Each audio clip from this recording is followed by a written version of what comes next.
ওয়ামান আহইয়াহা ফাকাআন্নামা আহইয়ান NASA জামিআ।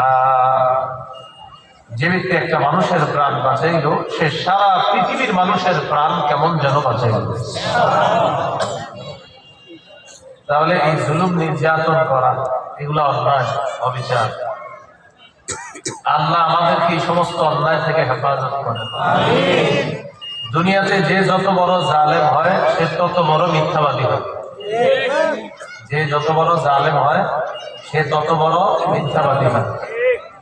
Democracy, বস্তুবাদ, সমাজবাদ ইত্যাদির slogan দেয়, দিয়ে ক্ষমতায় বসার পর সামান্য কিছু দিনের জন্য ক্ষমতা পেয়ে এমন ভাবে জুলুম শুরু করে, এমন ভাবে জালেম হয়, জুলুম করার পাশাপাশি আবার মিথ্যা কথার মাত্রা এমন ভাবে বাড়িয়ে দেয়, যে যত বড় জালেম সে তত বড় মিথ্যাবাদী হয়। এদের ব্যাপারে রাসূল সাল্লাল্লাহু আলাইহি ওয়াসাল্লাম বলেন, সহিহ বুখারীর বর্ণনা 4686 নম্বর হাদিস, قال رسول الله صلى الله عليه وسلم إن الله لا يملي للظالم حتى إذا أخذه لم يفلته। রাসূলুল্লাহ সাল্লাল্লাহু আলাইহি ওয়াসাল্লাম বলেন, আল্লাহ তাআলা জালেমদেরকে ঢিল দেন, যখন তাকে পাকড়াও করেন তখন আল্লাহ আর ছাড়েন না।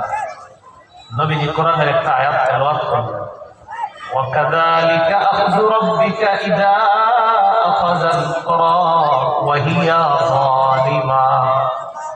তোমার রবের পাকড়াও এমনই, আপনার রবের ধরা এমনই, যখন তিনি কোন জালেম এলাকাকে পাকড়াও করেন তখন তার পাকড়াওটা এমন হয়।